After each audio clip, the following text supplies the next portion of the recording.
veteranos de guerra, queridos excombatientes, a sus familiares, señora presidenta municipal, señor presidente del Consejo Deliberante, señores jefes de Fuerzas Armadas, de Seguridad, concejales, niños, alumnos de nuestras escuelas. Desde José María Sobral, nacido en Gualeguaychú, primer argentino que invernó en el continente antártico, que nació y murió por casualidad en una misma fecha, el 14 de abril, hasta el mítico Gaucho Rivero, nacido en Concepción del Uruguay, que al mando de apenas 8 hombres, con boleadoras y facones, impidió que flameara la bandera británica en las Islas Malvinas,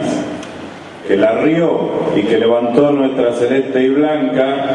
Los entrerrianos tenemos una larga tradición de caudillos, de combatientes, de intelectuales que han contribuido a la defensa de nuestros intereses nacionales. Al Gaucho Rivero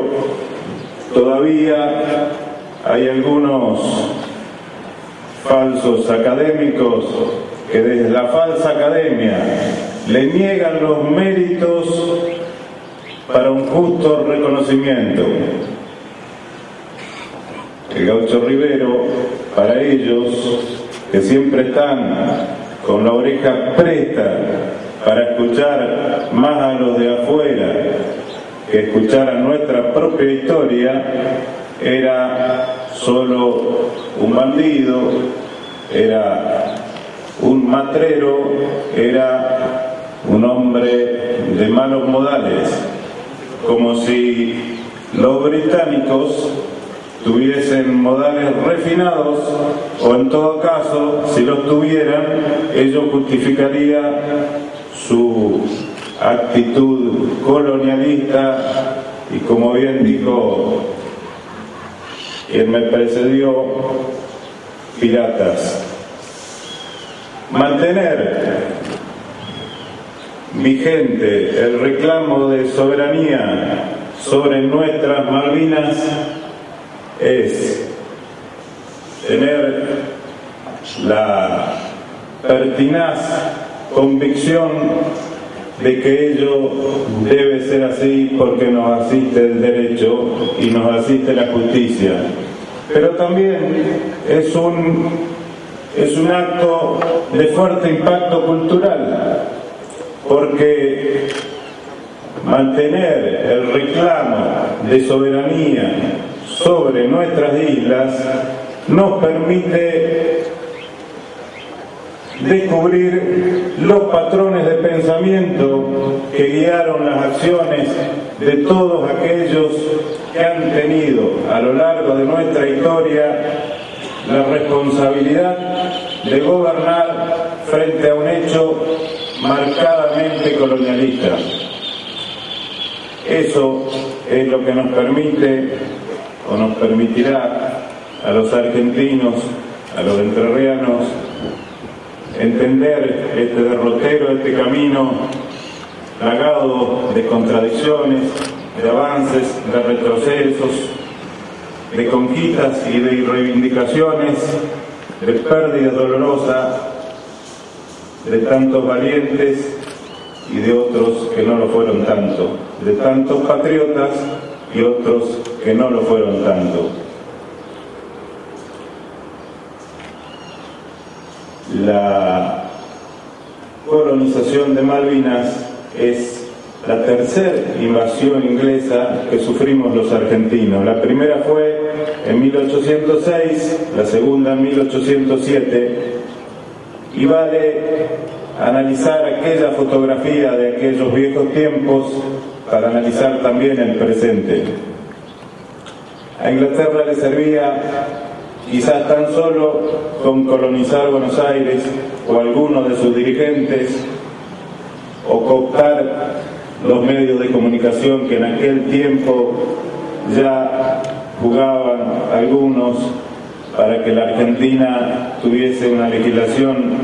que le permitiera a Entre Ríos comerciar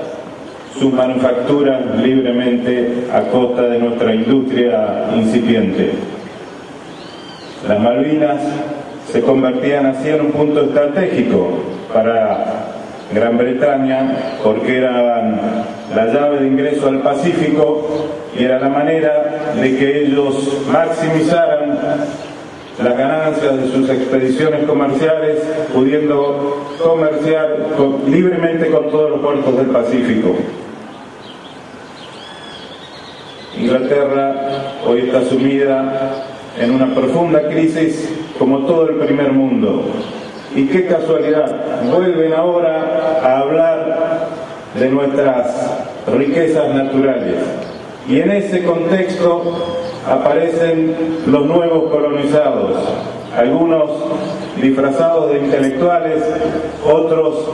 de periodistas progres como Jorge Lanata, que patéticamente vienen a plantear que le pidamos opinión a los habitantes de las islas para reivindicar la soberanía de las islas que son nuestras. Eso es lamentable y creo que hay que tenerlo claro, porque ya durante muchos años y en muchas ocasiones los argentinos a veces nos dejamos dominar por cantos de sirena. Y en tiempos de memoria, de verdad y de justicia, también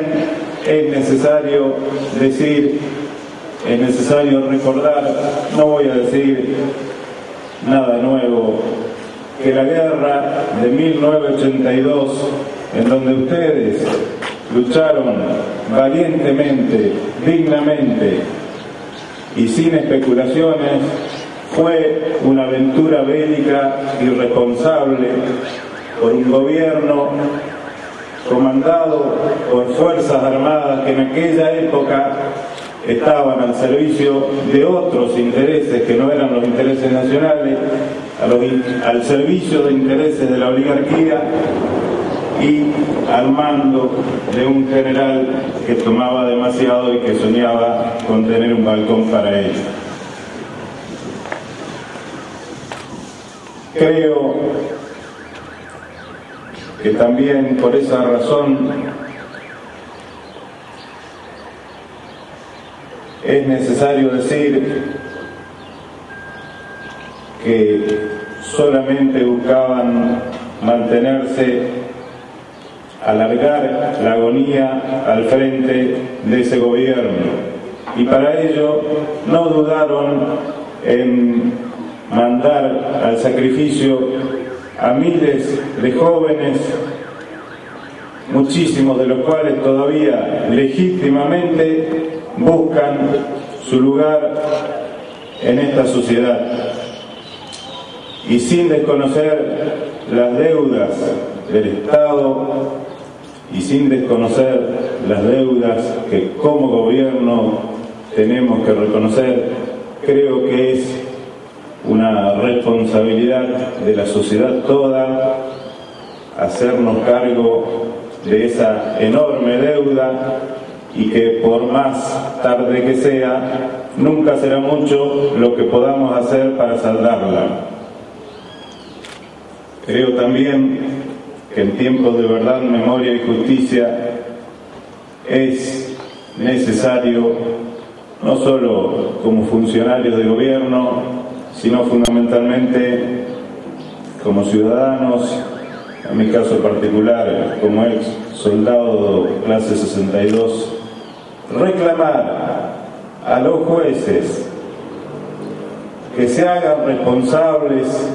de echar luz sobre hechos oprobiosos que ocurrieron en las islas y que todos sabemos que ocurrieron entre abril y junio de 1982, en donde fundamentalmente oficiales de las Fuerzas Armadas castigaron a soldados con castigos indignos de toda condición humana, de aquellas actitudes no solo que las actuales Fuerzas Armadas Democráticas no tienen por qué hacerse cargo, sino que tampoco podemos mantener en la sombra esos hechos y sin castigo esos hechos, porque nos avergüenzan como sociedad. Por último, el agradecimiento, el reconocimiento eterno a los excombatientes, a sus familiares, y la seguridad de que volveremos a Malvinas en base a la diplomacia, en base al derecho internacional que nos asiste,